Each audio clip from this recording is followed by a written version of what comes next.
Hello everyone, Tapovan civil services में आपका स्वागत है। तो आइए हम आज अपनी टेस्ट सीरीज को आगे बढ़ाएंगे। आज हम हिंदी लैंग्वेज की बात करेंगे और हिंदी लैंग्वेज के 30 क्वेश्चन प्रीवियस ईयर के इसमें अपलोड किए जाएंगे, जिस पर आज चर्चा होगी। क्वेश्चन किस प्रकार से आते हैं उनका पूरा एनालिसिस हम जानने का प्रयास करेंगे।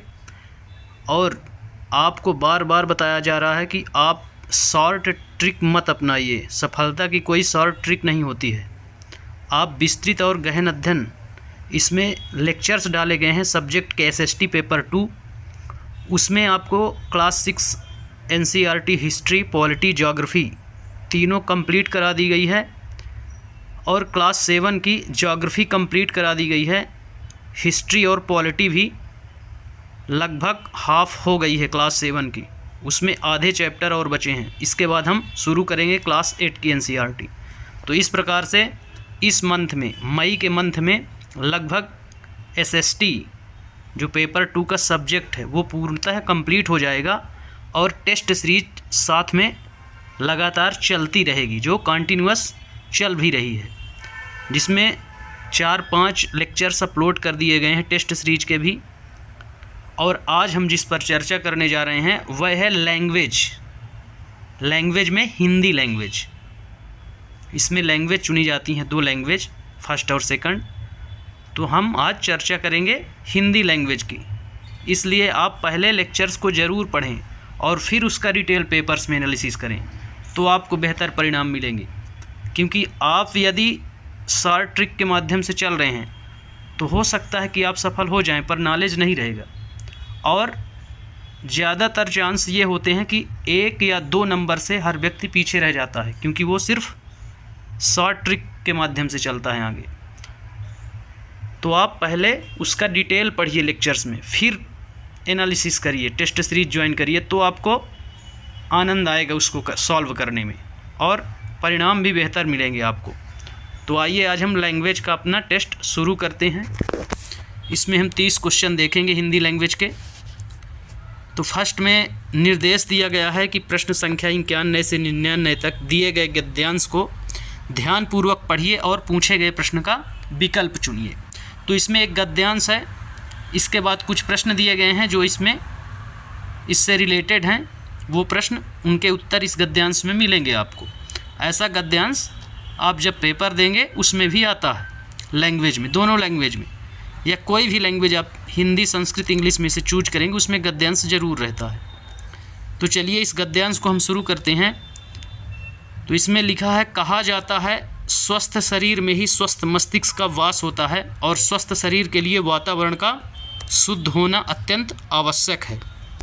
आप यहाँ देख सकते हैं कि इसमें चर्चा करता है कि स्वस्थ शरीर ही स्वस्थ मस्तिष्क का वास होता है और इसके लिए ज़रूरी क्या है, वातावरण शुद्ध, अर्थात स्वच्छ वातावरण भी इसके लिए ज़रूरी है। फिर कहता है, आवश्यक है जनसंख्या की बेहिसाब वृद्धि और जनता की बढ़ती मांगों की आपूर्ति के लिए रोजगार और आवश्यक वस्तुओं की पूर्ति के लिए बढ़ता औद्योगिकरण दोनों ने वातावरण को सीमा से अधिक प्रभावित किया है। तो वातावरण को सीमा से अधिक किसने प्रभावित किया है या नुकसान पहुंचाया है? तो जनसंख्या बेहिसाब वृद्धि, जनसंख्या में बेहिसाब वृद्धि और औद्योगिकरण, ये 2 ऐसे क्षेत्र हैं जिन्होंने क्या किया है, वातावरण को अत्यधिक सीमा तक प्रभावित किया है। अब हम देखते हैं आगे। ऐसी अवस्था में वातावरण का शुद्ध रहना स्वयं एक समस्या बन गया है आज। इसलिए प्रदूषण चाहे वायु का हो, जल का हो अथवा ध्वनि का, एक नित्यांत आधुनिक समस्या के रूप में सामने है। क्योंकि जिस वातावरण में और जिस वायुमंडल में हम सांस लेते हैं वह प्रदूषित होता जा रहा है और यह स्थिति केवल भारत की नहीं बल्कि अधिकांश देशों में प्रदूषण की समस्या विकट होती जा रही है। तो प्रदूषण की समस्या क्या है, केवल भारत की नहीं बल्कि अधिकांश देशों में है। वैज्ञानिकों का तो यहाँ तक कथन है कि बेहिसाब हो रहे इस प्रदूषण के फणधारी सांप को यदि शीघ्र ही नहीं नियंत्रित किया गया तो आने वाले दशकों में यह पृथ्वी मनुष्य तो क्या किसी भी जीवधारी के रहने योग्य नहीं रह पाएगी। तो यहाँ प्रदूषण की तुलना जो की गई है वह फणधारी सर्प से की गई है, सांप से की गई है कि ये प्रदूषण फरधारी सांप है, यदि इसको शीघ्र नियंत्रित नहीं किया गया तो ये मनुष्य क्या चीज़ है, किसी भी जीवधारी को रहने योग्य नहीं रह पाएगी यह पृथ्वी। ऐसा इसमें प्रदूषण का प्रभाव बताया जा रहा है।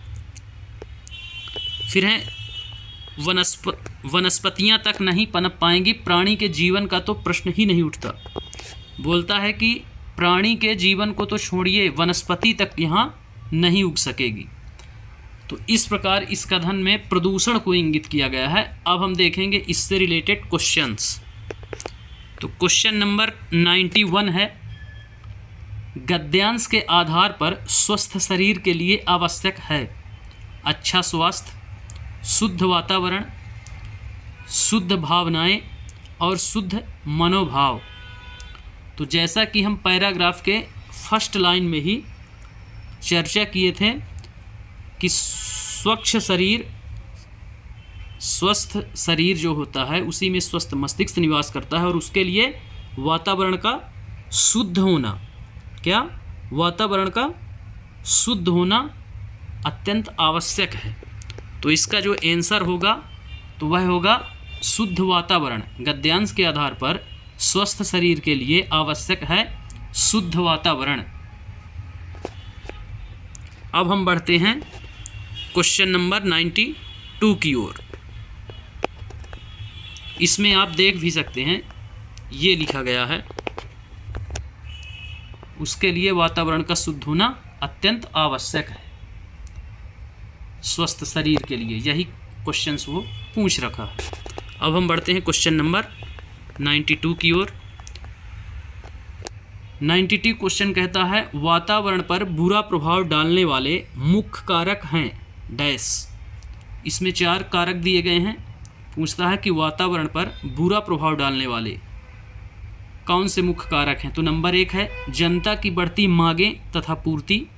नंबर 2 है जनसंख्या तथा औद्योगिकरण में वृद्धि। नंबर 3 है रोजगार की बढ़ती मांग तथा पूर्ति। नंबर 4 है जनसंख्या में सीमित किंतु औद्योगिकरण में तीव्र वृद्धि। तो इसका भी आंसर जस्ट जहाँ पे स्वस्थ शरीर और मस्तिष्क के लिए शुद्ध वातावरण का होना आवश्यक है, उसके बाद की लाइनों में इसका आंसर दिया गया था पैराग्राफ में, जैसा कि मैं बताया था आपको।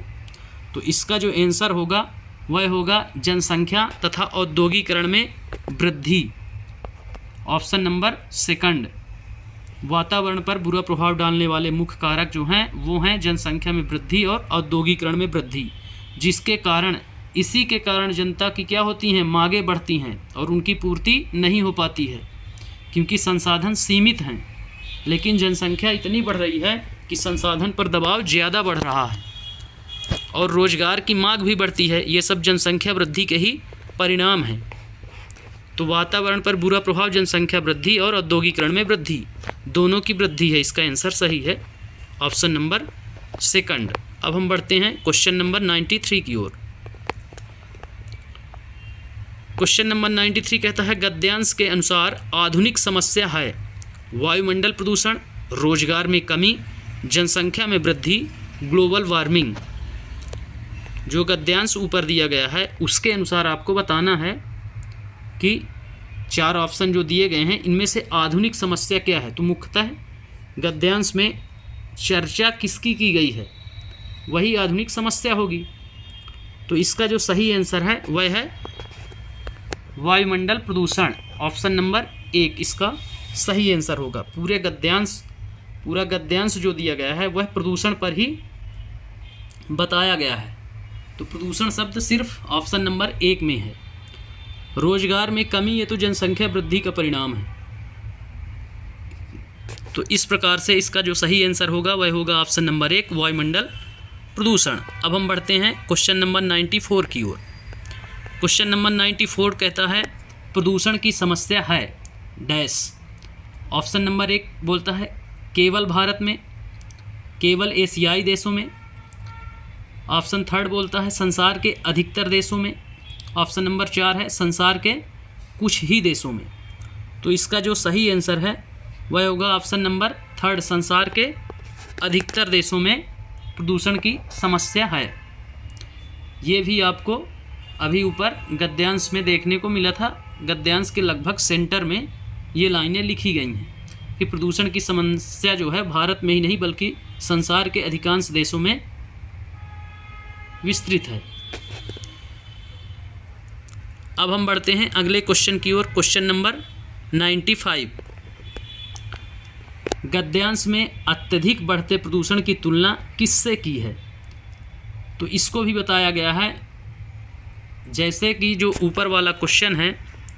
तो एक बार आप पैरा भी देख सकते हैं। इसमें लिखता है गद्यांश में अत्यधिक बढ़ते प्रदूषण की तुलना किससे की गई है? ऑप्शन नंबर 1 है फणधारी सांप से, ऑप्शन नंबर 2 है गिरगिट से, ऑप्शन नंबर 3 है बिच्छू से, ऑप्शन नंबर 4 है अजगर से। तो यहाँ फणधारी सांप से की गई है, ये गद्यांश में स्पष्ट रूप से लिखा गया है। अभी हम ऊपर चलते हैं और गद्यांश में दोनों के आंसर देख लेते हैं। तो इसका जो आंसर होगा वह होगा ऑप्शन नंबर 1 फणधारी सांप। तो प्रदूषण की तुलना और प्रदूषण की समस्या, ये दोनों क्वेश्चन दिए गए हैं यहाँ।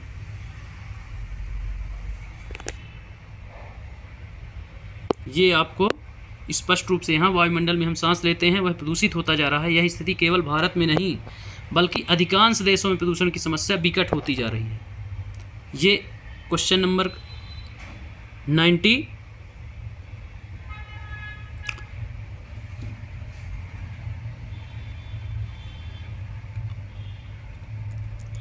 का आंसर था। और 95 जो था क्वेश्चन नंबर, उसको उसकी तुलना पूछता है। किसकी? प्रदूषण की तुलना किससे की गई है?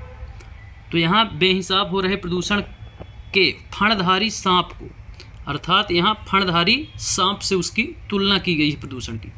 तो ये दोनों आंसर यहाँ मौजूद हैं, आप देख सकते हैं। अब हम चलते हैं अगले क्वेश्चन की ओर। Question number 96।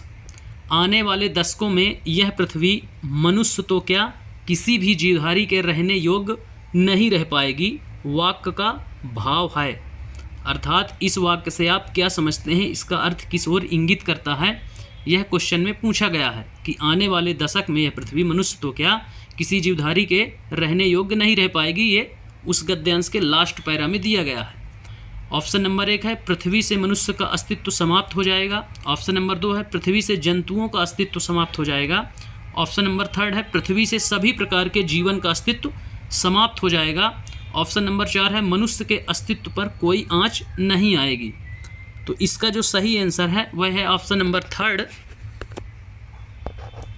पृथ्वी से सभी प्रकार के जीवन का अस्तित्व समाप्त हो जाएगा। लास्ट पैराग्राफ जो गद्यांश है उस पैरा के लास्ट पैरा में दिया गया है कि मनुष्य तो क्या यहाँ वनस्पति भी नहीं उग पाएगी, ऐसा वातावरण हो जाएगा प्रदूषण के कारण। तो इसलिए ये जो इंगित कर रही है लाइन, तो वो पृथ्वी से सभी प्रकार के जीवन का अस्तित्व समाप्त हो जाएगा, इस कथन को इंगित कर रही है। तो इसका सही आंसर जो होगा ऑप्शन नंबर 3 होगा। अब हम बढ़ते हैं अगले क्वेश्चन की ओर। क्वेश्चन नंबर 97 है नियंत्रित शब्द में प्रत्यय है। ऑप्शन नंबर 1 है ता, ऑप्शन नंबर 2 है त्रित, ऑप्शन नंबर 3 है यंत्रित, ऑप्शन नंबर 4 है इत। तो प्रत्यय वे शब्द होते हैं या वे शब्दांश होते हैं जो किसी शब्द के कहाँ अंत में लगाए जाते हैं। तो नियंत्रण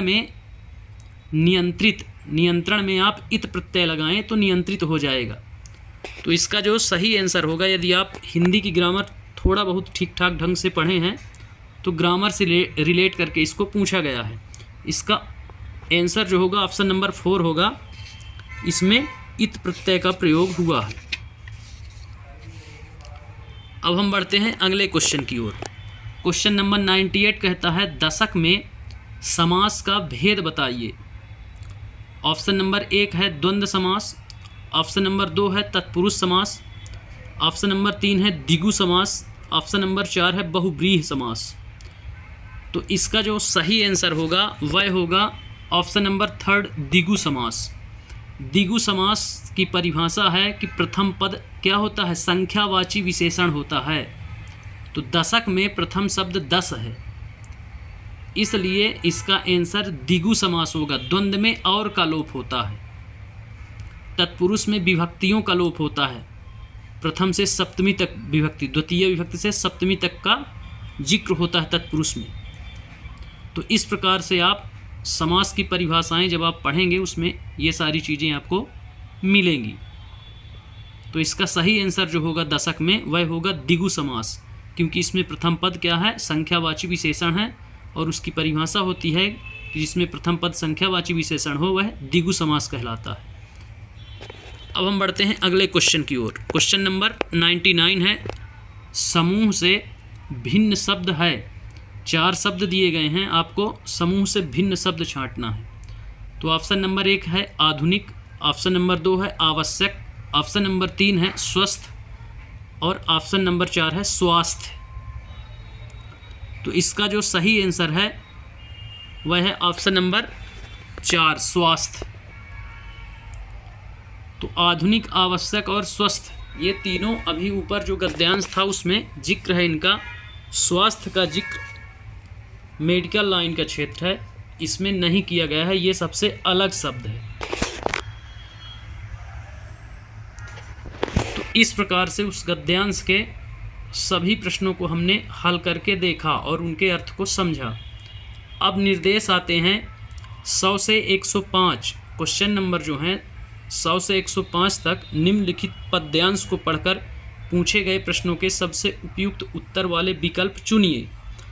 तो अभी हमने गद्यांश देखा था, अब एक पद्यांश देखते हैं, इसमें भी 5 क्वेश्चन हैं।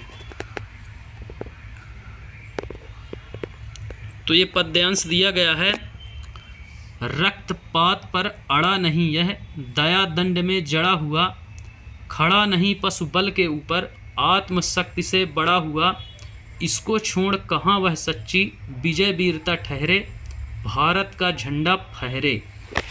तो ये एक पद्यांश है, कविता छोटी सी दी गई है।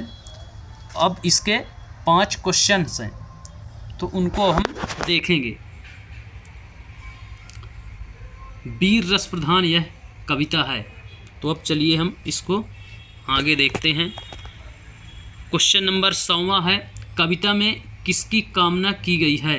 वीरता के गान की, भारत के झंडे को फहराने की, आत्मशक्ति के गुणगान की, दया दंड के गुणगान की। तो इसका जो सही आंसर है तो ऑप्शन नंबर 2 है, भारत के झंडे के को फहराने की बात की गई है। इसमें लास्ट की लाइन है ना, भारत का झंडा फहरे, मतलब इतना सब कुछ भले करना पड़े हमको, लेकिन हम भारत का झंडा फहरा कर ही रहेंगे, भारत का झंडा फहरना चाहिए। अब हम देखेंगे अगला क्वेश्चन।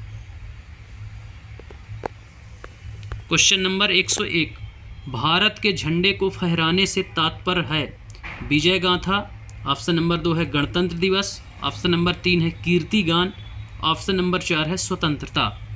इसका जो सही आंसर है, इस पद्यांश के हिसाब से आंसर दिए जा रहे हैं, तो इसका जो सही आंसर है वह है ऑप्शन नंबर 4 स्वतंत्रता। इसका जो सही आंसर होगा, झंडा फहराने से तात्पर्य तो स्वतंत्रता से है। यहाँ उस समय औपनिवेशिक भारत जो था वो ब्रिटेन, इंग्लैंड का उपनिवेश था, अर्थात अंग्रेजों का यहाँ शासन था। उस समय वीर रस प्रधान कविताओं की रचना की गई, वही कविता है। तो उस समय जरूरी था स्वतंत्र होना, इसलिए ऐसी कविताओं की रचना की जाती थी जिससे ओज गुण उत्पन्न हो, युवकों में, नव युवकों में ओज गुण उत्पन्न हो और वो क्रांतिकारी का रूप धारण कर सके, इसलिए ऐसी कविताओं की रचना उस समय की जाती थी। अब हम अगला क्वेश्चन देखते हैं। क्वेश्चन नंबर 102, भारतीयों को स्वतंत्रता प्राप्ति के लिए किस मार्ग को अपनाने के लिए प्रेरित किया है? बोलता है कि भारतीयों को स्वतंत्रता प्राप्ति के लिए किस मार्ग को अपनाने के लिए प्रेरित किया है? ऑप्शन नंबर 1 है युद्ध, ऑप्शन नंबर 2 है अहिंसा, ऑप्शन नंबर 3 है शक्ति प्रदर्शन, ऑप्शन नंबर 4 है आत्मसमर्पण। तो इसका सही आंसर जो होगा वह होगा ऑप्शन नंबर 2 अहिंसा। इसका जो सही आंसर है वह है ऑप्शन नंबर 2 महात्मा गांधी का। यदि आपने नाम सुना होगा तो उनका ये नारा ही था कि अहिंसा परमो धर्मः, अहिंसा ही परम धर्म है, अर्थात आप बिना शस्त्र के अहिंसा पूर्वक आंदोलन करके स्वतंत्रता प्राप्त कर सकते हैं। तो इसमें भारतीयों को स्वतंत्रता प्राप्ति के लिए अहिंसा के मार्ग को अपनाने के लिए प्रेरित किया गया है इस पद्यांश में या इस कविता में। अब हम देखते हैं अगला क्वेश्चन। क्वेश्चन नंबर है 103। दया दंड के माध्यम से किस ओर संकेत किया गया है? ये कविता में एक पंक्ति आई थी, दया दंड के माध्यम से किस ओर संकेत किया गया है? तो इसके ऑप्शन नंबर 1 में है कठोर दंड, ऑप्शन नंबर 2 है विवेकपूर्ण न्याय, ऑप्शन नंबर 3 है दया भाव, ऑप्शन नंबर 4 है अन्याय। तो इसका जो सही आंसर है वह है ऑप्शन नंबर 2 विवेकपूर्ण न्याय। यहाँ दया दंड से मतलब है विवेकपूर्ण न्याय से, अर्थात आप बुद्धि का प्रयोग करिए। बड़े बड़े युद्ध बुद्धि के प्रयोग से ही जीते जाते हैं, न कि बल से। बैल बैल ही होता है, उसके पास बल होता है फिर भी बैल बैल ही माना जाता है। तो बैल की तरह काम मत कीजिए, इसलिए आप लोग भी विवेकपूर्ण न्याय कीजिए। पहले डिटेल पढ़िए, उसके बाद MCQs और PYQs को सॉल्व करिए। फिर है क्वेश्चन नंबर 104। समूह से भिन्न शब्द हैं। ऑप्शन नंबर 1 है वीरता, ऑप्शन नंबर 2 है दया, ऑप्शन नंबर 3 है शक्ति, ऑप्शन नंबर 4 है भारत। तो ये आपको स्पष्टता समझ में ही आता होगा कि समूह से भिन्न कौन सा शब्द है। तो इसका जो सही आंसर होगा ऑप्शन नंबर 4 होगा भारत। ये समूह से भिन्न शब्द है। वीरता दया शक्ति ये मिलते जुलते शब्द हैं, और भारत हमारे देश का नाम है, यह इनसे अलग है। ये गुण हैं, वीरता दया और शक्ति ये तीनों मानव के गुण हैं, जबकि भारत एक देश है। अब हम देखते हैं अगला क्वेश्चन। क्वेश्चन नंबर 105 है विजय शब्द का विलोम है। ऑप्शन नंबर 1 है पराजय, ऑप्शन नंबर 2 है हार, ऑप्शन नंबर 3 है आक्रांत, ऑप्शन नंबर 4 है ध्वस्त। तो इसका जो सही आंसर होगा वह होगा ऑप्शन नंबर 1। विजय का जो विलोम शब्द होगा वह होगा पराजय। जीत होता तो हार हो जाता, इसलिए इसका जो सही आंसर होगा वह होगा पराजय। तो इस प्रकार इस पद्यांश के क्वेश्चन हल किए गए, पांचों क्वेश्चन। अब हम बढ़ते हैं आगे। निर्देश दिए गए हैं प्रश्न संख्या 106 से 120। नीचे दिए गए प्रश्नों के लिए सबसे उचित विकल्प का चयन कीजिए। तो अभी तक जो हमने क्वेश्चन सॉल्व किए उसमें हमको हेल्प मिल रही थी गद्यांश से और पद्यांश से, दोनों से अभी तक मतलब उसके आंसर दिए गए थे, सिर्फ आपको चूज करना था। हाँ, थोड़ा बहुत ग्रामर का आपको नॉलेज होना चाहिए, क्योंकि हर पद्य में और हर गद्य में 2 क्वेश्चन, 1-2 क्वेश्चन ग्रामर से ज़रूर मिलते हैं। अब हम आते हैं क्वेश्चन नंबर 106 की ओर। तो संगीता अपनी कक्षा में उन स्थितियों पर आधारित वास्तविक गतिविधियां करवाती है जो विद्यार्थियों के जीवन अनुभवों से संबंधित हैं। यह किस शिक्षण विधि का अनुसरण कर रही है? इसमें संगीता जो कक्षा में मैडम है एक संगीता नाम की, उन परिस्थितियों पर आधारित वास्तविक गतिविधि करवाती है जो विद्यार्थी के जीवन के अनुभवों से संबंधित है। अर्थात विद्यार्थी उसको दिन प्रतिदिन उस प्रकार की क्रियाएं देखते हैं और करते हैं, उनके अनुभव से आधारित है। वह किस प्रकार की शिक्षण विधि का अनुसरण कर रही है, इसमें शिक्षण की विधि पूछा गया है। तो ऑप्शन दिए गए हैं श्रव्य भाषिक विधि, ऑप्शन नंबर 2 है व्याकरण अनुवाद विधि, ऑप्शन नंबर 3 है संप्रेषणात्मक भाषा विधि, ऑप्शन नंबर 4 है संरचनात्मक मौखिक शिक्षण। तो इसका जो सही आंसर होगा वह होगा ऑप्शन नंबर 3 संप्रेषणात्मक भाषा विधि। संप्रेषणात्मक भाषा विधि ये विद्यार्थियों के जीवन के अनुभव से संबंधित है। संप्रेषण के बिना यदि आप सुबह से उठते हैं और रात सोने तक आपका पूरा जीवन संप्रेषण से ही निरंतर चलता रहता है। सिर्फ आप श्रव्य भाषिक विधि का उपयोग अपने जीवन में नहीं कर सकते। श्रव्य भाषिक एक पक्ष को दर्शाती है, वहीं व्याकरण अनुवाद भी आप जब लिख रहे होते हैं किसी औपचारिक तथ्य को, तो आप व्याकरण विधि को अपनाते हैं, अन्यथा अनौपचारिक में कुछ भी चलता है, कोई नियम कानून नहीं होता है। इस प्रकार जो इसका सही आंसर होगा वह होगा संप्रेषणात्मक भाषा विधि। अब हम बढ़ते हैं अगले क्वेश्चन की ओर। क्वेश्चन नंबर है 107। प्रत्यक्ष विधि के संबंध में कौन सा कथन सही है? इसमें पूछा गया है कौन? प्रत्यक्ष विधि। अब ऑप्शन दिए गए हैं 4। ऑप्शन नंबर 1 है प्रत्यक्ष विधि का उद्देश्य विद्यार्थियों को दैनिक स्थितियों में भाषा प्रयोग में मदद करना नहीं है। ऑप्शन जो फर्स्ट है वो बताता है कि प्रत्यक्ष विधि जो है उसका उद्देश्य विद्यार्थियों को दैनिक स्थितियों में, रोज की स्थिति में, दैनिक का मतलब हर दिन, स्थितियों में भाषा प्रयोग में मदद करना नहीं है। ऑप्शन नंबर सेकंड जो है वो बोलता है प्रत्यक्ष विधि का उद्देश्य विद्यार्थियों को केवल कक्षा में भाषा प्रयोग के लिए मदद देना है। पहला बोलता है मदद देना नहीं है, दूसरा बोलता है कक्षा में क्या मदद देना है भाषा प्रयोग के लिए। तीसरा जो ऑप्शन है प्रत्यक्ष विधि का उद्देश्य विद्यार्थियों को दैनिक स्थितियों में भाषा प्रयोग में मदद करना है। फर्स्ट का ठीक अपोजिट है। चौथा जो ऑप्शन है प्रत्यक्ष विधि का उद्देश्य विद्यार्थियों को पाठ्य सामग्री का अनुवाद करके भाषा, व्याकरण व शब्द भंडार के प्रयोग में मदद करना है। तो इसका जो सही आंसर होगा तो वह होगा ऑप्शन नंबर 3। ऑप्शन नंबर 3 इसका सही आंसर होगा कि प्रत्यक्ष विधि का उद्देश्य विद्यार्थियों को दैनिक स्थिति में क्या करना, भाषा प्रयोग में मदद करना है। ये प्रत्यक्ष विधि का उद्देश्य है। तो इस प्रकार से इसका जो सही आंसर है वह होगा ऑप्शन नंबर 3। अब हम चलते हैं क्वेश्चन नंबर 108 की ओर। बबीता अपने विद्यार्थियों से आरंभिक ध्वनि उत्पत्ति और तुकबंदी को पृथक करवा रही है। इस तरह से वह उनके किस पक्ष को मजबूत कर रही है? बबीता कोई मैडम है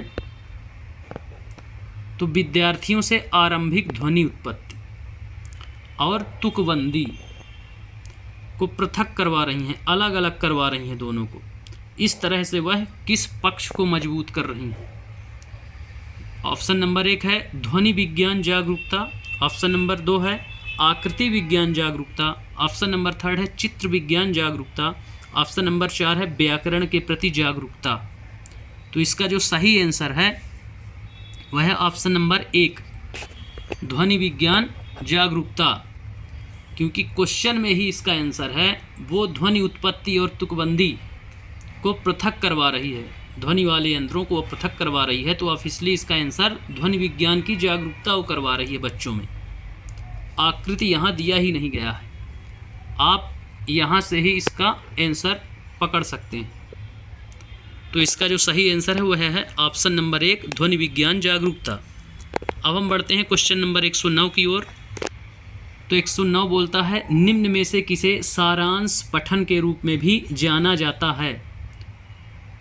नंबर 1 ऑप्शन नंबर 1 है सरसरी तौर पर पठन। ऑप्शन नंबर 2 है बारीकी से पठन। ऑप्शन नंबर 3 है डिकोड करना। ऑप्शन नंबर 4 है कूटबद्ध करना।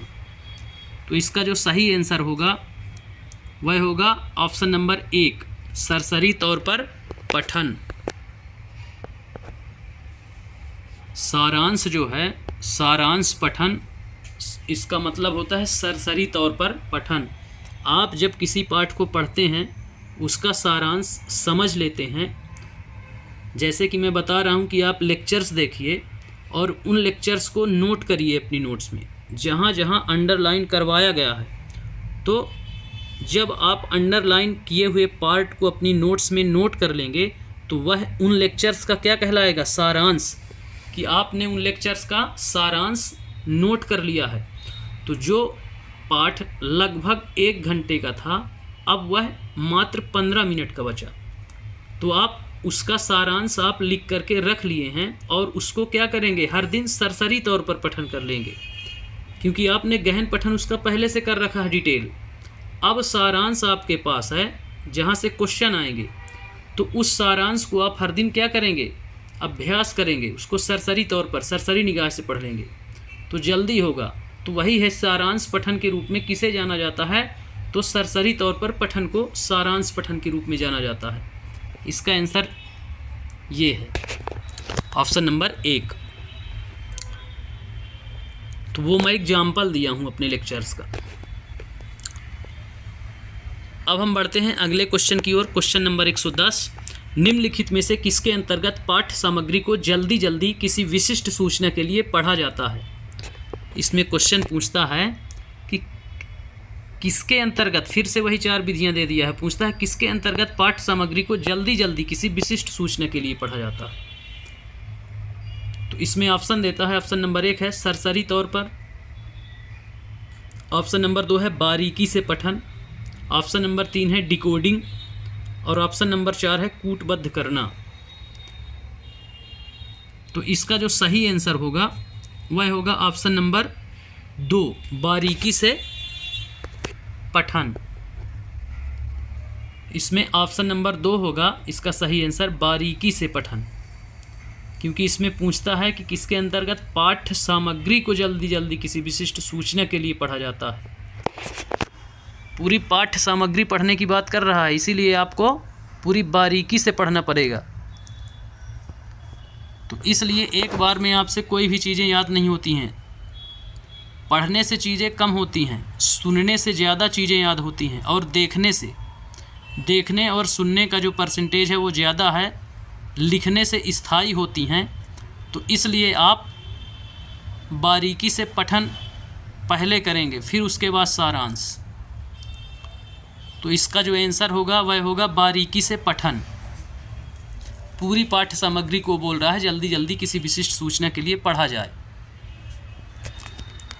अब हम बढ़ते हैं अगले क्वेश्चन की ओर। क्वेश्चन नंबर 111 है, गीता अपने विद्यार्थियों की परीक्षा की योजना बना रही है।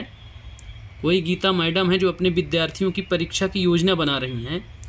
वह उन्हें एक वाक्य देती है और उसमें एक शब्द विशेष को रेखांकित कर देती है। बहुविकल्पीय प्रश्न के माध्यम से वह रेखांकित शब्द के समीपस्थ अर्थ वाले विकल्प को चुनने के लिए कहती है। गीता भाषा के किस उपकौशल की परीक्षा ले रही है। तो क्वेश्चन कहता है कि कोई गीता मैडम हैं, परीक्षा की योजना बना रही हैं बच्चों के लिए, उनको एक वाक्य देती हैं, वाक्य में भी एक शब्द को क्या करती हैं, रेखांकित कर देती हैं, और जो शब्द को वो रेखांकित करती हैं, जिस शब्द को, वो पूछती हैं कि इसके समीपस्थ अर्थ वाले विकल्प को आपको चुनना है। फिर वो पूछता है क्वेश्चन, या गीता पूछती है मैडम जो है कि भाषा के उपकौशल में से किसकी परीक्षा वो मैडम ले रही है बच्चों की। तो इसमें जो ऑप्शन नंबर दिए गए हैं, तो ऑप्शन नंबर 1 है श्रवण, ऑप्शन नंबर 2 है पठन, ऑप्शन नंबर 3 है शब्द भंडार और ऑप्शन नंबर 4 है व्याकरण।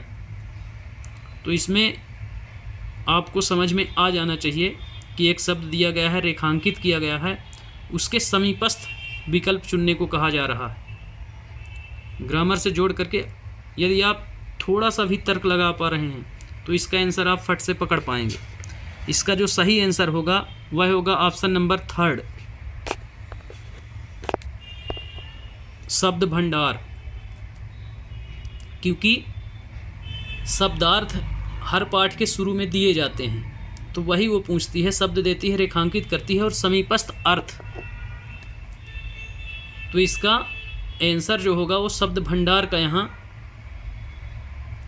जो उपकौशल की परीक्षा की जा रही है वह शब्द भंडार के उपकौशल की परीक्षा की। इस बच्चे में शब्द भंडार कितने इसको तार्किक रूप से याद हैं।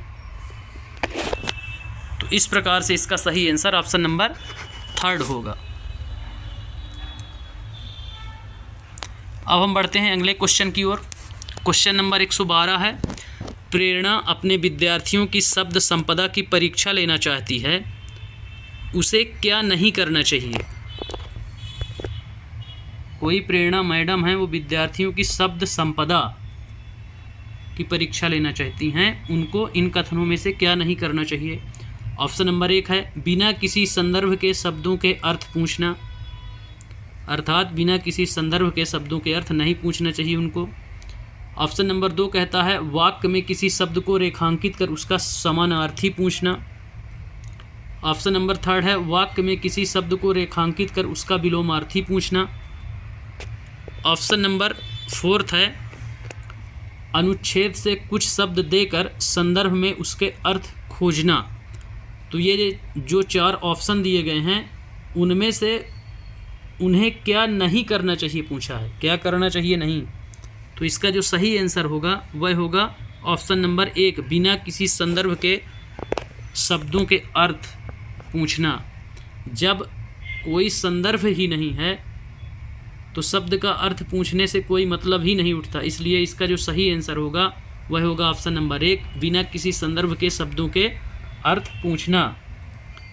बाकी जो भी हैं वो क्या हैं, सही हैं, उसमें नहीं करना चाहिए ऐसा पूछा गया है। तो बिना किसी संदर्भ के शब्दों के अर्थ पूछना ऐसा नहीं करना चाहिए, कोई ना कोई संदर्भ जरूर रहना चाहिए यदि आप शब्द संपदा की परीक्षा ले रहे हैं तो। अब हम देखते हैं अगला क्वेश्चन नंबर 113 है। देवीना अपने विद्यार्थियों को निम्नलिखित अनुच्छेद देती है। देवीना जो मैडम हैं वो अपने विद्यार्थियों को एक अनुच्छेद देती हैं, उसमें लिखती हैं आज मैं फिर है डैश गई और कुछ फल व सब्जियां खरीदी। मैं जानती थी कि बारिश होगी पर मैं डैश लेना भूल गई और रास्ते में भीग गई।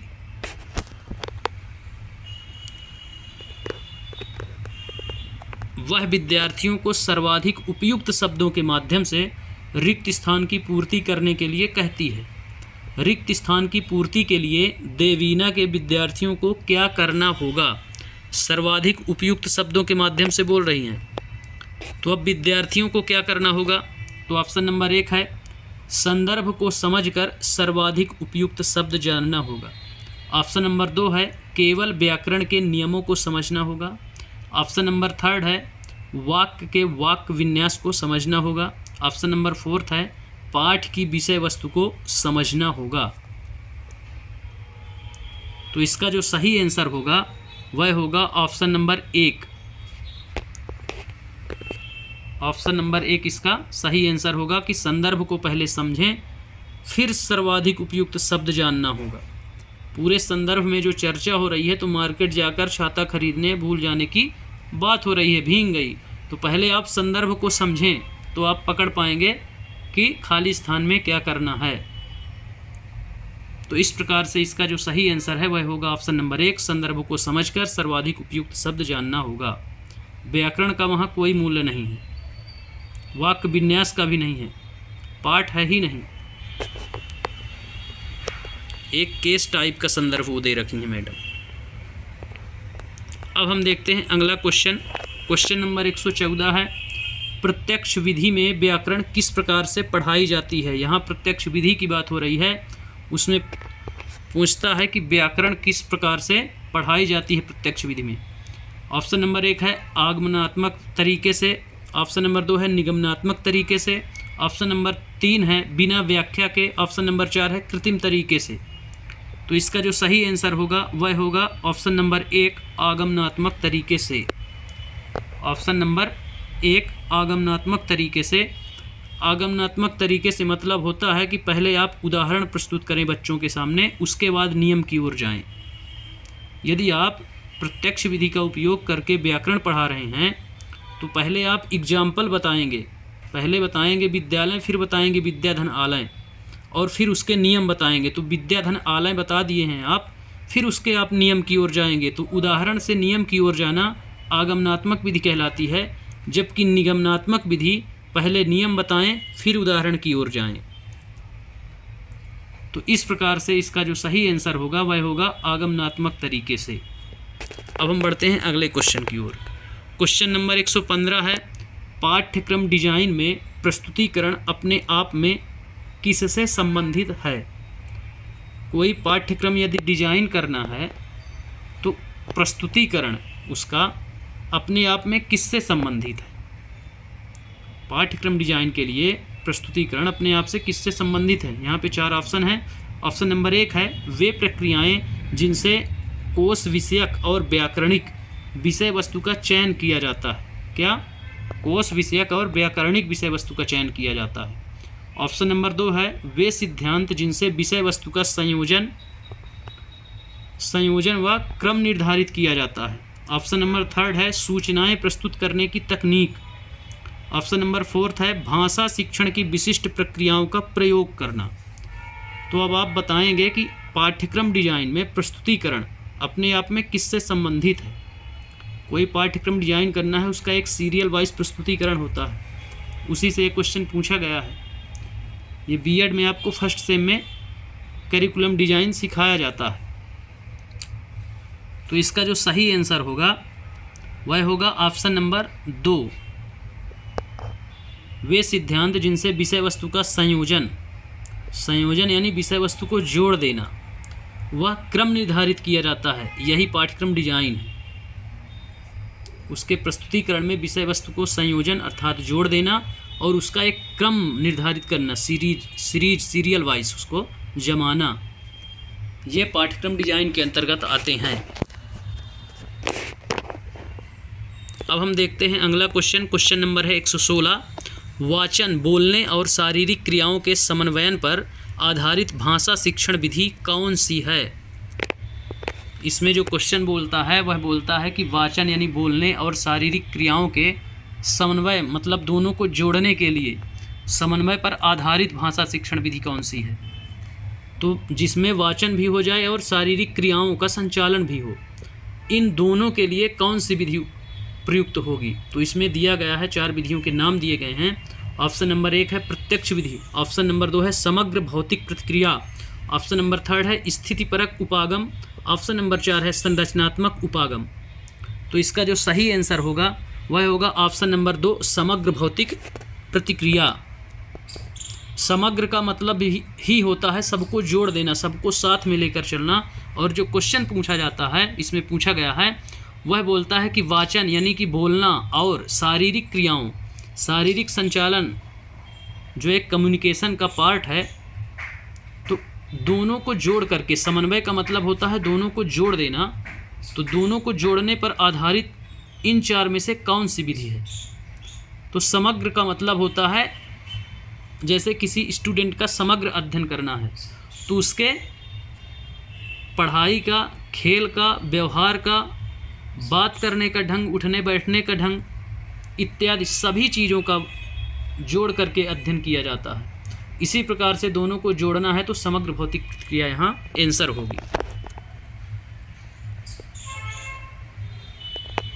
अब हम देखते हैं अगला क्वेश्चन नंबर 117 है, भाषा की कक्षा का परिवेश किस तरह का नहीं होना चाहिए? भाषा की कोई कक्षा है, चल रही है, उसका परिवेश या वातावरण किस ढंग का नहीं होना चाहिए? तो ऑप्शन दिए गए हैं। ऑप्शन नंबर 1 है बाल अनुकूल अर्थात बालकों के अनुकूल नहीं होना चाहिए, दूसरा है सजीव एवं सक्रिय, तीसरा है संसाधन पूर्ण और चौथा है तानाशाही। तो इसमें आपको समझ में ही आता होगा कौन सा शब्द इसका सही आंसर होगा। वो पूछता है कक्षा का परिवेश, भाषा की कक्षा का परिवेश किस तरह का नहीं होना चाहिए? बाल अनुकूल बिल्कुल होना चाहिए, सजीव या सक्रिय होना चाहिए, सजीव भी होना चाहिए, सक्रिय। इसका जो सही आंसर होगा वह आप पकड़ चुके होंगे, चौथा आंसर इसका सही, क्योंकि नहीं पूछा गया है, तानाशाही नहीं होना चाहिए। जो कक्षा का माहौल है, परिवेश है, वो तानाशाही नहीं होना चाहिए। बाकी ये 3 ऑप्शन होना चाहिए, अनिवार्य रूप से होना चाहिए। बालकों के अनुकूल होना चाहिए, सजीव और सक्रिय होना चाहिए, संसाधनों से परिपूर्ण होना चाहिए। तो इसका सही आंसर नहीं होना चाहिए पूछा है तो तानाशाही होगा। अब हम बढ़ते हैं अगले क्वेश्चन की ओर। क्वेश्चन नंबर 118 है, निम्नलिखित में से किसकी उत्पत्ति भाषा की प्रकृति और सामाजिक संदर्भ में पाठ्य सामग्री की भूमिका के विधा सिद्धांत से हुई है? क्वेश्चन बोलता है कि ये जो ऑप्शन दिए गए हैं इनमें से किसकी उत्पत्ति भाषा की प्रकृति और सामाजिक संदर्भ में पाठ्य सामग्री की भूमिका के विधा सिद्धांत से हुई है? तो इसमें ऑप्शन जो दिए गए हैं, तो ऑप्शन नंबर 1 है पाठ्य सामग्री आधारित निर्देश, ऑप्शन नंबर 2 है समग्र भाषा, ऑप्शन नंबर 3 है विषय वस्तु आधारित निर्देश, ऑप्शन नंबर 4 है परामर्श कोश या सजेस्टोपीडिया। तो इसका जो सही आंसर है वह है ऑप्शन नंबर 1। ऑप्शन नंबर 1 इसका सही आंसर होगा, पाठ्य सामग्री आधारित निर्देश। चूँकि पाठ्य सामग्री की भूमिका के विधा के सिद्धांत पूछ रखा है उनने, तो इसका सही आंसर ऑप्शन नंबर 1 होगा, पाठ्य सामग्री आधारित निर्देश। अब हम देखते हैं अगला क्वेश्चन नंबर है 119। भाषा के विविध प्रकार जो दूसरों से केवल उच्चारण में ही भिन्न नहीं होते बल्कि शब्द भंडार, व्याकरण और शब्द क्रम में भी भिन्न होते हैं, उन्हें किस रूप में जाना जाता है? पूछता है कि भाषा के विविध प्रकार हैं जो दूसरे से केवल उच्चारण में ही नहीं भिन्न है बल्कि किस किस में भिन्न है? शब्द भंडार में, व्याकरण में और शब्दों के क्रम में भी भिन्न हैं, अर्थात कई प्रकार से भिन्न हैं। तो पूछता है कि उन्हें किस रूप में जाना जाता है? ऑप्शन नंबर 1 है बोली, ऑप्शन नंबर 2 है उच्चारण लहजा, ऑप्शन नंबर 3 है अपबोली, ऑप्शन नंबर 4 है विशिष्ट शब्दावली। तो इसका जो सही आंसर है तो वह है ऑप्शन नंबर 1 बोली। बोली में जो है उच्चारण भी चेंज हो जाता है, शब्द भंडार भी बदल जाते हैं और व्याकरण और शब्द क्रम भी बदल जाते हैं। बोली छोटे इलाकों में बोली जाती है या छोटे क्षेत्र में बोली जाती है। जैसे कि यदि आप मध्य प्रदेश के हैं तो हर 30-40 किलोमीटर में बोली चेंज हो जाती है। आप बघेलखंड से शुरू करेंगे, जैसे ही नागौद पार करेंगे बुंदेलखंड आ जाता है तो बुंदेली बोली बोली जाएगी। उसके बाद जैसे ही आप सागर बॉर्डर पार करेंगे तो आप भोपाल विदिशा प्रवेश करेंगे तो मालवी भाषा शुरू हो जाती है। देवास, इंदौर, यहाँ मालवी चलेगी। उसके बाद जैसे ही आप इंदौर छोड़ेंगे, धार आधा छोड़ करके पश्चिम मध्य प्रदेश में आएंगे तो वहाँ निमाड़ी बोली जाती है। तो इस प्रकार से उनके व्याकरण भी चेंज होते हैं, शब्द भंडार भी चेंज होते हैं और शब्दों का क्रम भी चेंज होता है। तो इस प्रकार से इसका जो सही आंसर होगा वह होगा ऑप्शन नंबर 1 बोली। अब हम देखते हैं आज के सेशन का लास्ट क्वेश्चन, हिंदी भाषा का 30वां क्वेश्चन, क्वेश्चन नंबर 120। आर्मी विधि और किस नाम से जानी जाती है? ऑप्शन है ऑप्शन नंबर 1 श्रव्य भाषिक विधि, ऑप्शन नंबर 2 है प्रत्यक्ष विधि, ऑप्शन नंबर 3 है परामर्श कोश या सजेस्टोपीडिया, ऑप्शन नंबर 4 है समग्र भौतिक प्रतिक्रिया। तो इसका जो सही आंसर होगा वह होगा ऑप्शन नंबर 1 श्रव्य भाषिक विधि। आर्मी विधि जो है उसको और किस नाम से, या इसी को पूछ सकता है कि श्रव्य भाषिक विधि और किस नाम से जानी जाती है। तो आप क्वेश्चन ऊपर नीचे करके दोनों रूपों में पूछ सकता है, इसलिए आप दोनों के नाम याद रखेंगे कि श्रव्य भाषिक विधि, आर्मी विधि को श्रव्य भाषिक विधि के नाम से भी जाना जाता है। तो इसका सही आंसर होगा ऑप्शन नंबर 1 श्रव्य भाषिक विधि। तो इस प्रकार से आज के सेशन में हिंदी भाषा के 30 क्वेश्चनों का एनालिसिस किया गया। तो आप इसमें ज़्यादा से ज़्यादा पार्टिसिपेट करिए। उम्मीद है कि ये आपके एग्ज़ाम में बहुत अच्छा कंटेंट लेकर आएंगे और यहीं से क्वेश्चन बनेंगे। तो आप जितना ज़्यादा अभ्यास करेंगे, जितना ज़्यादा इससे जुड़े रहेंगे चैनल से, और जितना ज़्यादा बार बार इनको देखेंगे, अभ्यास करते रहेंगे, तो उतना बेहतर आपका परिणाम आएगा। आप उतना बेहतर वातावरण परीक्षा के हाल में बना पाएंगे। इस प्रकार से आप पहले लेक्चर्स को पढ़ें, अच्छे से एनालिसिस करें और फिर MCQ सॉल्व करें। इसी के साथ धन्यवाद। कल फिर होगी मुलाकात।